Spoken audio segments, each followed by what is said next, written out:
My love, I'm finally home, the man said, voice cracked, eyes wet. His coat was torn. A small brown travel bag hung from his shoulder. Soap bubbles drifted on the air between them, like tiny ghosts. Sandra dropped the clothes she was washing. She stared. Her face hardened. You? I lost everything, he whispered. I came back with nothing. Please, help me. Sandra's jaw clenched. Without a word, she gripped the bowl with both hands, lifted it, and hurled the foaming water straight into his chest. The water slapped him cold. Clothes slapped him too. He stumbled, drenched, his overgrown beard sliding over one eye, soap running down his cheeks like a sad mask. One cloth hung on his head. You are a disgrace, Sandra said in a flat voice. My biggest mistake. The man sank to his knees in the mud and suds. Sandra, please. She picked up her phone. She smirked, tapped, and put it to her ear. Jude, come now. Come and see what shame looks like. The man's shoulders shook. He pressed his palms together as if holding his heart from breaking. From inside the house, a radio played a gospel song about mercy. Outside, there was none. He stayed kneeling. The small gate clicked again. Jude entered with long strides, cologne first. He wore a tight polo and a bold grin. Where is he? Sandra pointed. There. See him? He left for 10 years. Came back with nothing. You hear me? Nothing. She turned to the kneeling man. Thank God I moved on. Thank God I'm carrying Jude's child. The man's eyes closed, and for a breath, the whole compound went quiet, as if the world held its breath too. Stand up, madam, Jude said loud on purpose. Let's go inside. They stepped into the house. The door shut. The radio kept playing Mercy. The man kept kneeling. He could hear them laughing. Then, after a while, the laughter stopped, and the bed creaked. The man's hands shook so hard he pressed them into the muddy ground to stop them. He breathed through his nose. He looked at the sky. He opened his mouth and said only one word, soft as prayer. Why? Hours earlier, the airport air had felt like a new life. After 10 long years in London, Jeremy rolled his carry-on past customs and the blinking welcome to Lagos sign. He wore clean clothes then. His hair was neat. His phone kept buzzing messages from his assistant David, from the security team, from bankers confirming tomorrow's board meeting at his new company headquarters in Victoria Island. On the glass wall outside, the sun bounced off a line of black SUVs waiting for him. Drivers stood at attention. People watched with wide eyes. Sir, convoy is ready, David had said on the phone. Jeremy stared at the glass and saw his own face. He saw the smooth beard, the healthy glow. The rich man people would kneel for. He also saw the gap 10 years wide between him and the woman he had left behind. 10 years of promises, of nights alone in a cold room, of hustling and praying and building. 10 years of sending money when he could, letters when he couldn't, and dreams every night. Not yet, he told David. Cancel the front pickup. Park 2 streets from my house. Wait for my call. Sir? I need to see something, Jeremy said. I need to know. He checked into a small hotel on the mainland. He opened a secret package shipped from London a week before. Inside was a torn coat, a cheap wig with tangled curls, a little bottle of glue, a tube of fake dirt, a small envelope with a single old photograph, him and Sandra on their wedding day under a mango tree, both laughing so hard the camera shook. It was the kind of laughter you think will last forever. He dressed himself in the lie. He glued the wig down, rough and itchy. He smeared fake dirt under his nails and across his cheek. He tore the coat a little more. He practiced a sad smile in the mirror and felt sick. Sir, this is risky, David said when Jeremy phoned. We can go straight home. Announce properly. Bring your wife flowers. Bring the press if you want. Lagos will shout. I don't need Lagos to shout, Jeremy answered. I need my heart to answer. If she is loyal, I will make the ground gold under her feet. If she is not. He didn't finish. David was quiet. Where should we wait? The next street, Jeremy said. You'll know when to come. He hung up and sat with the old photo for a long time. He touched the picture, Sandra's smile, and felt his chest ache. Let it be good, he whispered. Let my home be safe. Then he left the hotel, took a regular cab, like a regular man, and watched the city roll by. Yellow buses honked.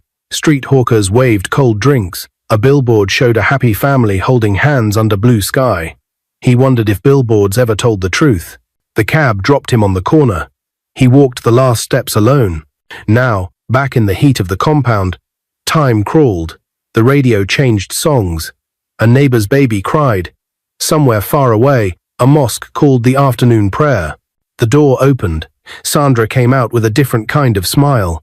Jude followed, buttoning his shirt like a man who thought the world belonged to him. Now, Sandra said.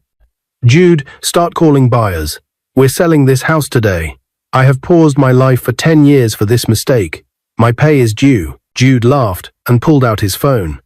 He made 2 calls, his voice loud and showy so the kneeling man could hear each word: price, documents, quick sale. The man kept kneeling. Somewhere under the wig and the dirt, hidden behind the tears, Jeremy was counting his breaths. 1, 2, 3. The way he used to count the steps up to the night bus in London when it was snowing and his shoes were too thin and his hands were numb. He counted then so he wouldn't cry. He counted now so he wouldn't break. Look up, Sandra snapped. Say thank you. Say thank you that at least I will allow you to watch how real people do life. He looked up. He saw a woman he knew and did not know. The mango tree bride had hardened into a stone he could not lift. He searched her eyes for the old laughter. He did not find it. 2 men in plain shirts arrived. The buyers. They walked around the house, peeking through windows, nodding like chickens. They checked the fence, the taps, the tiny generator house. One stepped close to Jeremy, wrinkled his nose, and stepped back. It's good, Jude said, rubbing his hands. We can do transfer now. Network is bad, one buyer said. We'll do transfer at the bank. You, he pointed at Jude. Follow us. Sandra waved. Go, fast. Don't waste time. Jude flashed a thumbs up at her and a sly smile at Jeremy. See you soon, loser. They left, the small gate squeaking again like a tired mouth. Sandra sat on the low step by the door and took a long breath, satisfied. She took out a mirror and checked her lips. She looked at the kneeling man as if he were a stain on the floor. Stand up and go, she said, before I wash this floor again with your tears. Jeremy's knees felt like stone. He stood slowly, water and soap dripping onto the dust. He held his old brown bag tight on his shoulder. The radio inside the house switched to news. A new mall was opening on the island. A billionaire was rumored to be back in the country. People in the neighborhood always listened to news. It felt like everyone else's life was moving forward. Sandra rose and dusted her hands. Wait until Jude returns, she said. You will watch me sign the papers, then you can wander off to the gutter you came from. Jeremy blinked the soap from his eyes. He reached into the torn inner pocket of his coat and touched a small hidden phone the size of his palm. He turned, walked to the street, and stopped under the almond tree shading the gate. He dialed David. Now, he said. Sir? David's voice was tight, like a rope pulled hard. Bring them in. He ended the call and walked back through the gate. Sandra folded her arms, irritated. Who are you calling, beggar? The first black SUV turned the corner like a quiet shadow. Then another. Then another. The compound shook with the hush of power, not loud, but heavy. Neighbors pulled curtains aside. A little boy on a bicycle stopped and stared with big eyes. The small gate swung open, and 3 men in black suits stepped in first, earpieces glinting. They scanned the compound and nodded. The SUVs rolled in, tires slow on the dusty ground, engines purring like big cats. The doors clicked. The men stepped out and bowed toward the drenched homeless man by the step. Sir, David said, voice steady, eyes hot with anger he tried to hide. Your orders? Sandra's mouth fell open. For 1 second, she forgot how to breathe. Her mirror slid from her fingers and cracked on the concrete. Jeremy stood, his spine straightened. The wig sat crooked on his head, and the fake beard glue itched, and his coat dripped, but his eyes changed. They were no longer soft, they were steel. He walked to the nearest SUV, opened the door, and sat inside. The door shut with a quiet thump. Through the tinted glass, Sandra could see only her own scared reflection. He stayed inside for 10 long seconds. Then the door opened again. Out stepped a different man. The wig was gone. The fake beard was gone. The torn coat was gone. In their place, a crisp, expensive suit that caught the sun and threw it back. polished shoes, clean hair, a watch that whispered numbers no one else could count.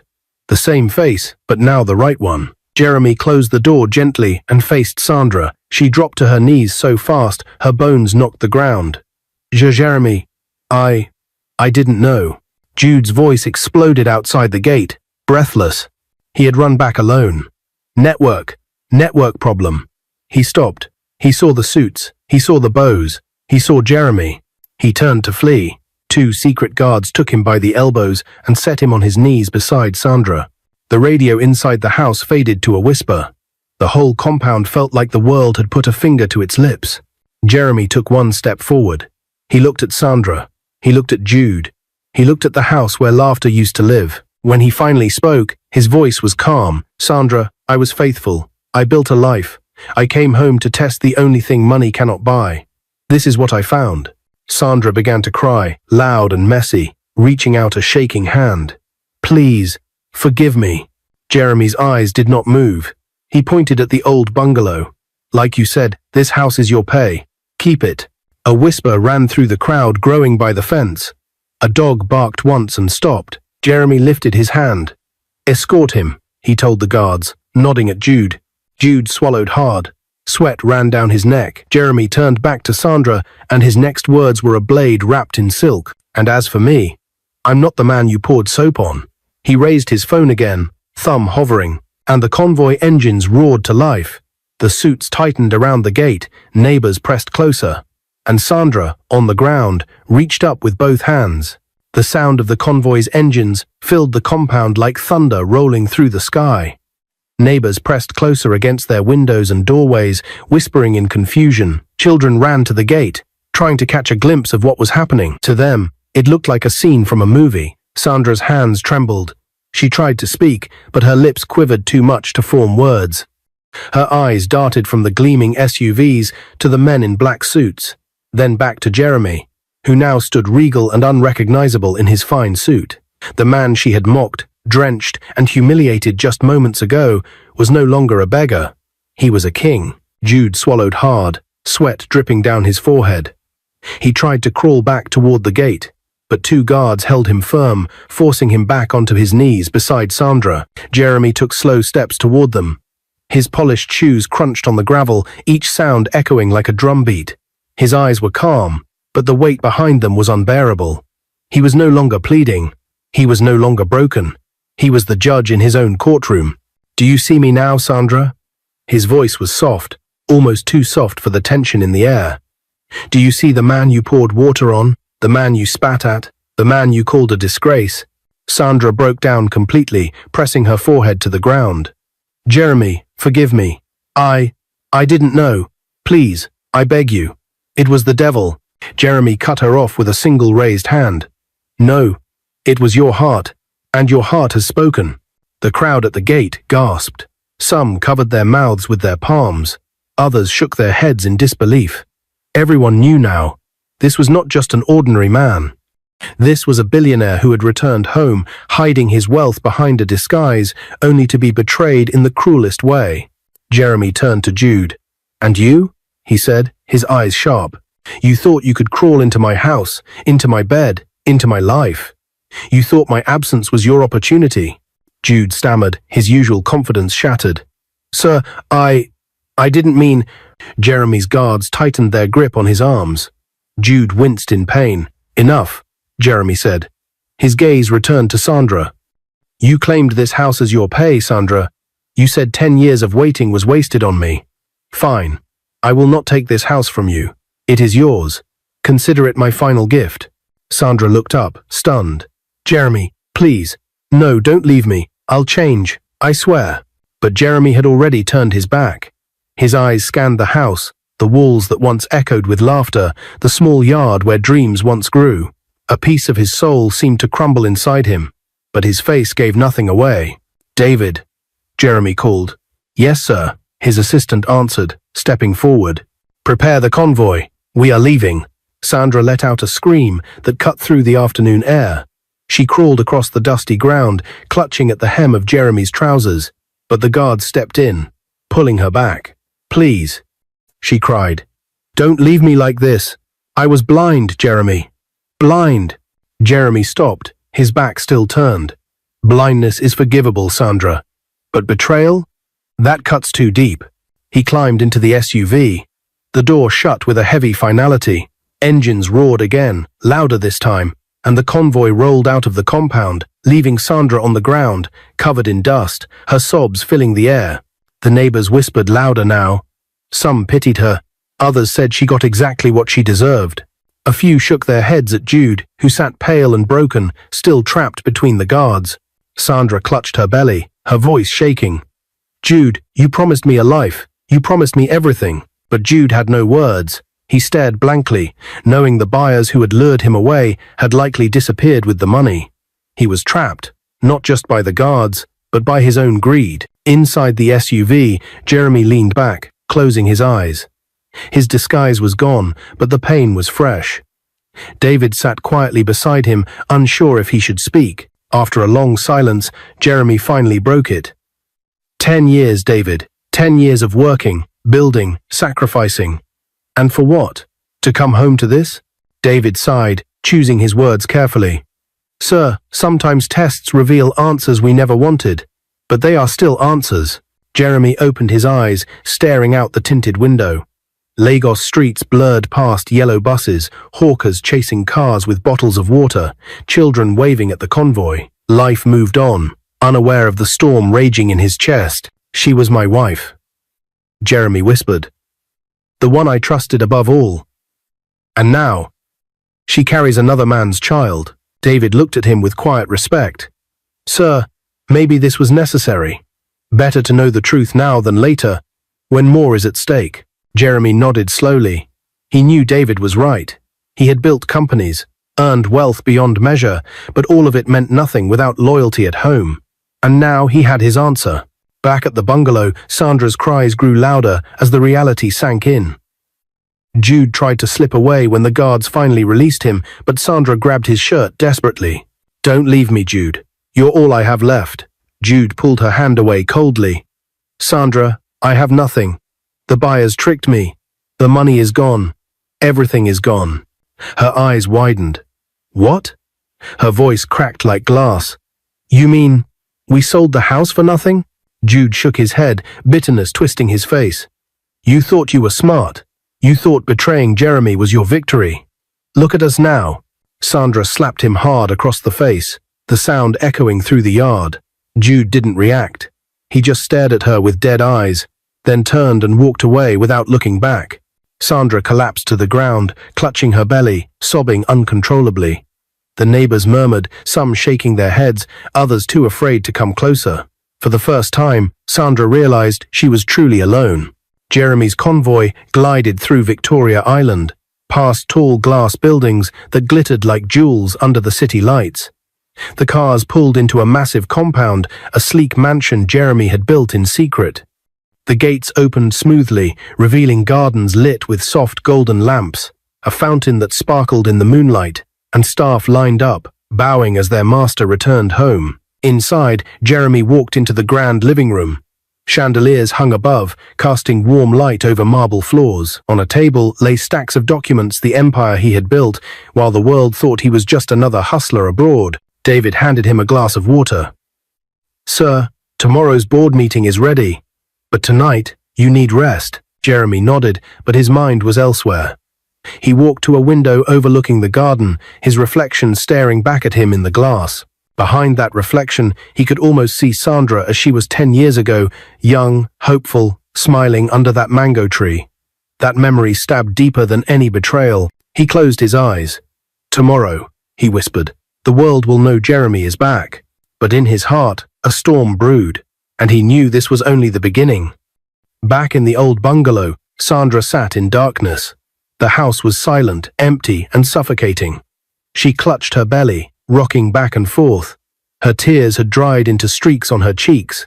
Her mirror lay broken on the floor, reflecting a face she barely recognized. For the first time in years, she felt fear not of Jeremy, not of Jude, but of herself, of the choices she had made, of the future she had destroyed. Her whispers filled the room like a prayer. What have I done? Oh God, what have I done? The night gave her no answer. And as Lagos slept, two lives once joined under a mango tree now walked separate roads, one paved with wealth and power, the other sinking fast into shadows. Sandra is left broken and alone, but her downfall has only begun. The sun rose over Lagos, bright and unforgiving. The city bustled as usual, hawkers shouted, buses honked, and the smell of roasted corn drifted through the air. But in two corners of the city, storms brewed silently. Jeremy stood before the mirror in his mansion, his tailored suit fitting him like a second skin. He looked every bit the billionaire he had become, but his eyes told a different story, eyes shadowed with pain. Last night had been long. Memories haunted him. Sandra's laughter when they were young, the promises under the mango tree, the betrayal that had cut deeper than any knife. David entered quietly, holding a tablet. "Sir, the press has caught wind of your return. By noon, the whole of Lagos will know Jeremy Adeyemi is back." Jeremy nodded. His voice was calm but edged with steel. "Good. Let them know. I didn't build an empire abroad to come home silently. Nigeria must hear my voice again." David hesitated, then spoke. "But, sir, the rumors are already spreading. About what happened with Madame Sandra. People are talking." Jeremy's jaw tightened. "Let them talk. The truth has its own voice." He turned away, stepping out of the room. But as he walked down the marbled hallway, his chest felt heavy. Power had returned to his hands, but peace was far away. Meanwhile, Sandra sat in the small bungalow, her once proud face streaked with tears. The neighbors had stopped gossiping loudly, but their whispers still cut her like blades. Some pitied her, others said she had reaped what she sowed. The compound that once made her feel secure now felt like a prison. Jude had vanished, leaving her with nothing but shame. She had not eaten since yesterday. Her belly growled, reminding her of the unborn child inside her, the child she once thought would give her leverage, now a burden she could barely carry. As she stared at the cracked ceiling, her best friend Nadia walked in. Nadia was tall, elegant, with skin that glowed like polished ebony. Her Ankara dress fit perfectly, and her gold earrings sparkled under the morning light. Unlike Sandra, she carried herself with dignity. Sandra sat up quickly, eyes red. "Nadia, thank God you came. Please, you have to talk to Jeremy for me. You know he listens to you." Nadia's lips curved into a faint smile, but her eyes were cold. "Sandra, do you realize what you've done? You poured soap water on your husband, the man who gave you everything, and you let Jude of all people into your bed." Sandra's voice broke. "I didn't know," he came disguised. "How was I to know he was still the Jeremy I once loved?" Nadia crossed her arms, shaking her head slowly. "No, Sandra, you knew. You just didn't care. You wanted quick riches, and you betrayed him. That was not blindness, that was greed." Sandra grabbed her friend's hand desperately. "Please, Nadia. You are my sister. Help me beg him. You know his heart. You know he still loves me deep down." Nadia pulled her hand away, her expression unreadable. "Maybe once, but not anymore." Sandra blinked, confused. "What do you mean?" Nadia took a step closer, lowering her voice. "Jeremy called me last night." Sandra's mouth dropped open. "What?" Nadia nodded, her smile widening now. "He asked me to meet him. He said he needed someone loyal, someone who never betrayed him. He asked me to stand by his side, as his wife." The world spun before Sandra's eyes. She clutched her chest, gasping. "No, no, Nadia, you're lying." But Nadia's smile was calm, steady, and triumphant. "Lagos will know soon. Jeremy is planning a banquet tomorrow. There, he will announce his engagement to me." Sandra let out a scream that shook the walls. She grabbed Nadia's wrapper, tearing it slightly. "You snake, you were my friend. You stood in my house, ate my food, wore my clothes." Nadia yanked her wrapper free, her eyes sharp like daggers. "And you threw away the treasure God gave you. You mocked him, abused him, and now you cry? Sandra, life is not kind to fools." She turned on her heel, striding out of the room. Her perfume lingered in the air, choking Sandra more than the dust in the bungalow. Sandra collapsed back onto the floor, clutching her belly as tears poured freely. "God, no.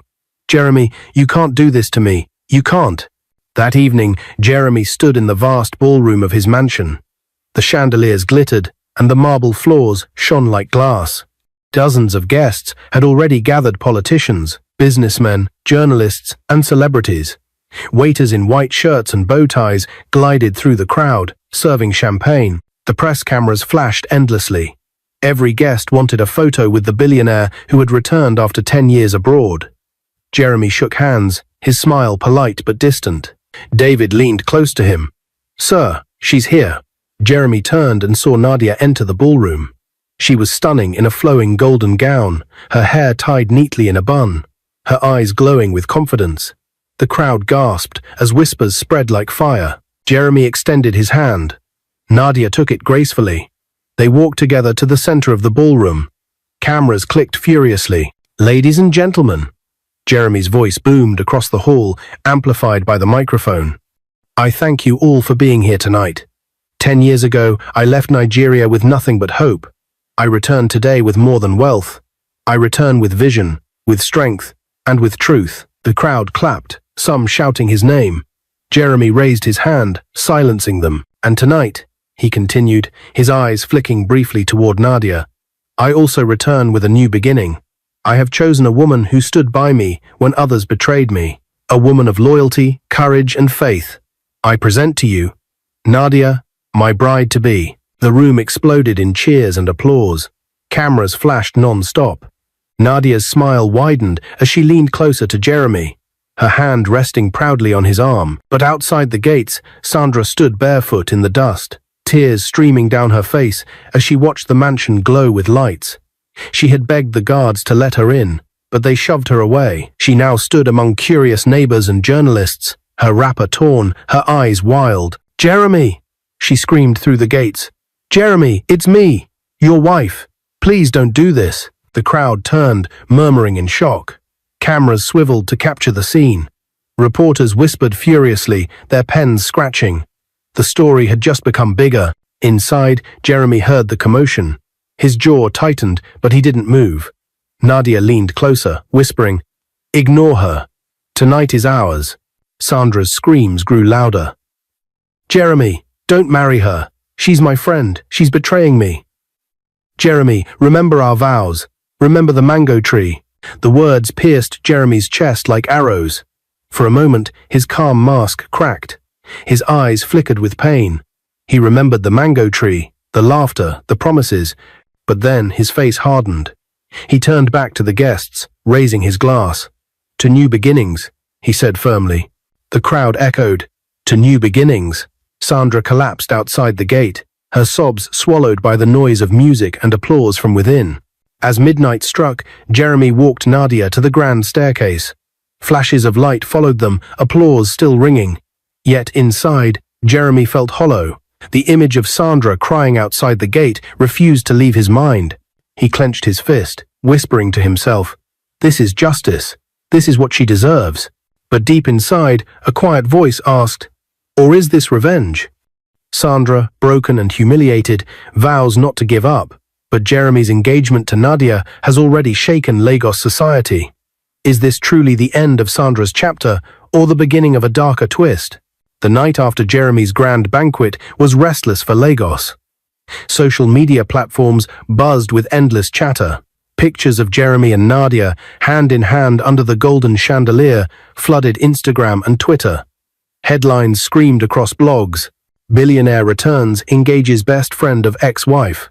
Sandra humiliated at mansion gates, tears as Jeremy chooses Nadia. 10 years abroad, Billionaire finds love again. In the middle of this storm sat Sandra, broken on the floor of her small, dusty bungalow. The room was pitch black, the only light coming from the dim street lamp outside. Her wrapper was loose, her hair untidy, and her cheeks stained with dried tears. She had not eaten. She had not slept. Her belly growled with hunger, but it was nothing compared to the ache in her heart.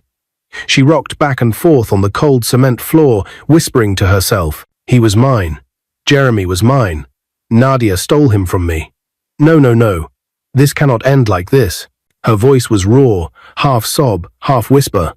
She pressed her hand on her belly. "This child will not grow up without a father. I will not allow it.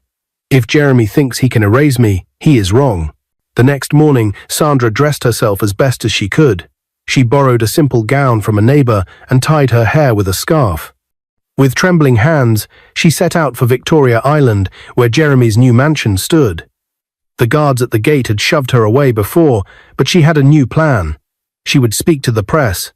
By the time she arrived, reporters were already gathered outside, hungry for fresh gossip. Cameras swung toward her immediately. Microphones extended like weapons. "Madam Sandra, Madam Sandra," one journalist shouted. "Is it true that Jeremy abandoned you for your best friend?" Sandra's eyes glistened with tears. She raised her hand dramatically. "Yes, it is true. Jeremy is my husband. For 10 years I waited, believing he would come back to me. And when he returned, instead of love, he gave me betrayal. And now he wants to marry my best friend Nadia." Gasps rippled through the crowd. The cameras clicked furiously. Sandra's voice cracked as she clutched her belly. "And what about this child? This is Jeremy's child. His blood runs in my womb.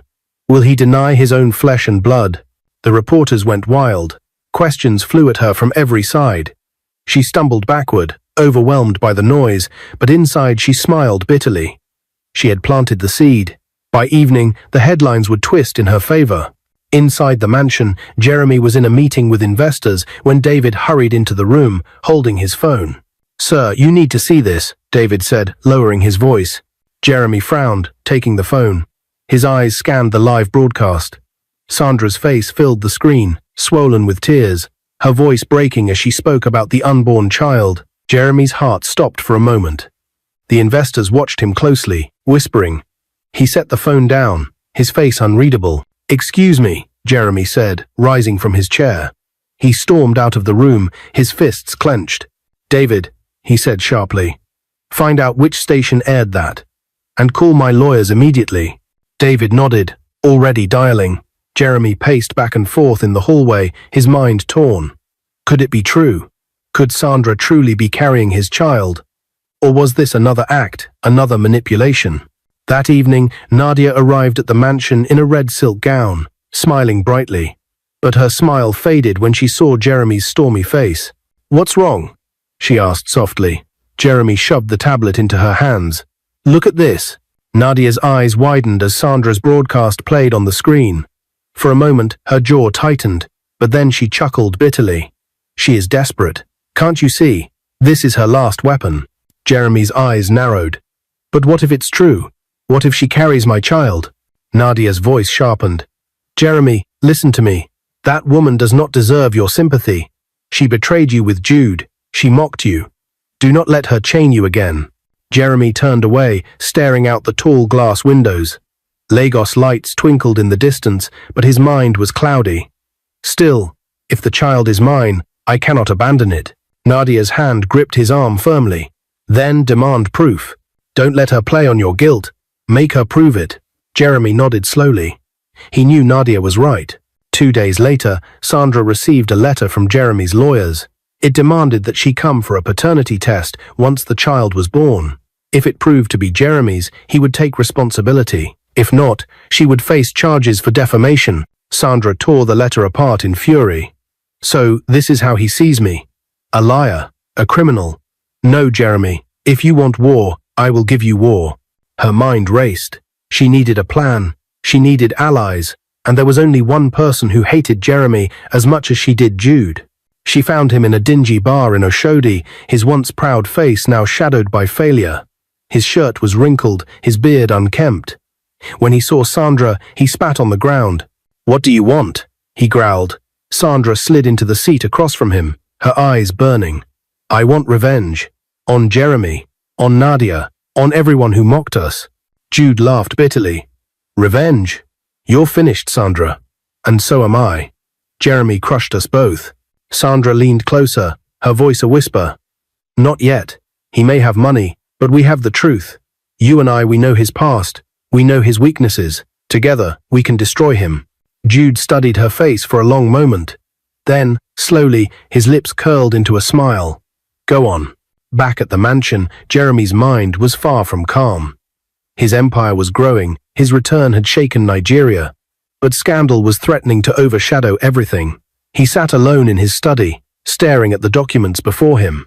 A knock came at the door. David entered, his face serious. "Sir, there's something you should know." The press is digging deeper. Rumors are spreading not just about Sandra, but about your business abroad. Enemies are whispering that you didn't build it cleanly. Jeremy's jaw tightened. He slammed his fist against the desk. Lies, all lies. David hesitated. Sir, you must be careful. They are preparing something. I believe Sandra and Jude are behind it. Jeremy's chest burned with rage. Then let them come. I will show them who Jeremy Adeyemi truly is. That night, as Sandra walked home from her meeting with Jude, she looked up at the sky. The moon hung heavy above the city. Her tears glistened in the pale light. They think I am finished, she whispered. But I will rise again, even if it costs me my soul. Her eyes blazed with new fire. For the first time since Jeremy's return, she felt alive again. Not as a wife, not as a victim, but as a woman with a mission. Inside his mansion, Jeremy stood by his window, looking out over the city. His empire was strong, his future seemed bright, but deep in his heart he knew the battle had only just begun. And somewhere in the shadows, Sandra and Jude were sharpening their knives. The ballroom glittered with golden light as Jeremy raised his glass beside Nadia and announced their wedding date. Cameras flashed endlessly. Guests clapped, smiling at the sight of Nigeria's most eligible billionaire announcing his engagement. But outside the mansion's gate, Sandra screamed and wailed, pounding on the iron bars until her palms bled. Jeremy, it's me, your wife. You can't do this. You can't marry my best friend. Her voice pierced the night, but Jeremy didn't move. His jaw was tight, his heart conflicted, yet he stood firm. Inside, Nadia leaned closer, whispering with a smile, "Ignore her. Tonight belongs to us." The humiliation at the gate burned Sandra's soul. That night she swore she wouldn't give up. She went to find Jude again, the man who had once promised her the world. She found him in a smoky bar in Oshodi, broke and bitter. "Jeremy thinks he has won," Sandra hissed, "but we will show him he is not untouchable." Jude smirked, sipping cheap beer. "And how do you plan to do that, Sandra? He has money, power, and now Nadia. What do you have?" Sandra's eyes blazed. "I have you, and I have the truth, or at least something that looks like it." They spent nights forging documents and feeding lies to hungry journalists. Soon headlines screamed, "Jeremy's empire built on fraud. Secret child in London, is billionaire hiding another family. Nadia in danger. Did Jeremy buy her love with stolen wealth?" Jeremy's investors panicked. Calls flooded his office. Stocks wavered. The empire he had built seemed to tremble. 3 days later, Jeremy hosted a corporate gala to reassure his partners. As he addressed the audience, the doors burst open. Sandra stormed in, dressed in rags, but eyes blazing with fury. Jude followed, holding up a folder of forged documents. "This man is a liar," Sandra shouted. "He left me to suffer, and now he parades himself as a saint. Look at these papers. He built his wealth through fraud." The hall gasped. Cameras swung toward them. Jeremy's chest tightened, but he did not panic. Slowly, he gestured to his assistant, who wheeled out a projector. "Ladies and gentlemen," Jeremy said calmly, "I expected this. Allow me to show you the real truth." On the screen appeared audio recordings of Jude boasting about his scams. Photos showed Sandra signing fake documents. Evidence piled up. Bank slips, messages, confessions. The audience turned against Sandra and Jude instantly. "Lies," Sandra cried, trembling. "He is framing us." But Jude, sensing his own doom, shoved her aside. "Enough. You're on your own, Sandra." He fled the hall, leaving her surrounded by cameras and scorn. Security dragged Sandra out. Her last scream echoed through the hall. "Jeremy, you'll regret this." From that night, Sandra's world crumbled. Jude disappeared with the last money they had scraped together. The house she sold was gone. Jude vanished with it. Neighbors mocked her. Friends vanished. Pregnant and penniless, Sandra ended up on the streets. She slept under bridges, surviving on scraps and the pity of strangers. Her once beautiful skin grew dull, her clothes tattered, her laughter gone. 8 months later, she gave birth on the dirty floor beneath the Ojuelegba underbridge. Good Samaritans helped her, wrapping the crying baby boy in an old wrapper. Tears rolled down her face as she whispered, "You will be my hope, my second chance." But fate was cruel. 1 month later, the baby fell sick. Sandra begged on the streets for money for treatment, but people turned away. The hospital demanded a deposit she couldn't afford. Her baby died in her arms, his tiny body still and cold. Sandra screamed until her voice broke. Her tears fell freely as she clutched the body of her child. That night, she buried her hope with her own hands in a shallow grave. Weeks later, Jeremy's convoy rolled through Lagos. His sleek black SUVs moved like shadows across the city. As they passed under the bridge, Jeremy's sharp eyes caught sight of a frail figure curled up in the dirt. "Stop," he commanded. The cars screeched to a halt. His bodyguards looked puzzled, but Jeremy stepped out. His expensive shoes touched the dusty ground as he walked toward the woman. When Sandra raised her head, his heart clenched. Her face was gaunt, her hair unkempt, her eyes hollow. "Jeremy," she whispered. Jeremy's voice trembled, his eyes wet. "Sandra, what happened to you?" With broken sobs, she told him everything: how Jude had defrauded her, how she sold the house and was left with nothing, how her baby had died because she had no money. Jeremy's chest burned with sorrow. Despite all she had done, he remembered the woman he once loved, the girl under the mango tree. "Get up," he said softly. He held out his hand. For a moment Sandra hesitated, then took it. He lifted her gently, guiding her toward the car. Inside, Nadia sat waiting. She was radiant in a blue gown, her smile calm, but her eyes sharp. Sandra froze when she saw her. Jeremy spoke quietly. "Sandra, this is Nadia, my fiancée. We will be married in 2 days." Sandra's heart shattered again. Tears spilled as she whispered, "My best friend, marrying the man I betrayed. God, what have I done?" Jeremy didn't take her home to shame her. Instead, he and Nadia drove her to a salon. Her hair was washed, her face cleaned, her body clothed in dignity once more. Then they went to a supermarket, where Jeremy filled carts with food, clothes, and essentials. When Sandra stepped out in her new dress, she burst into tears. She fell to her knees, clutching Jeremy's hands.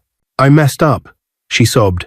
"I failed myself. I don't deserve this kindness. I destroyed everything, yet you still lift me." Jeremy raised her gently. His voice was firm but kind. "Sandra, everyone makes mistakes, but you cannot die for your mistakes. Learn from them. Change." He pressed an envelope into her hands.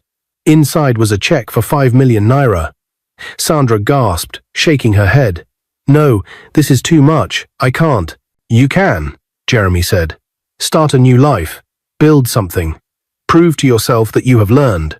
Sandra wept uncontrollably, clutching the check to her chest.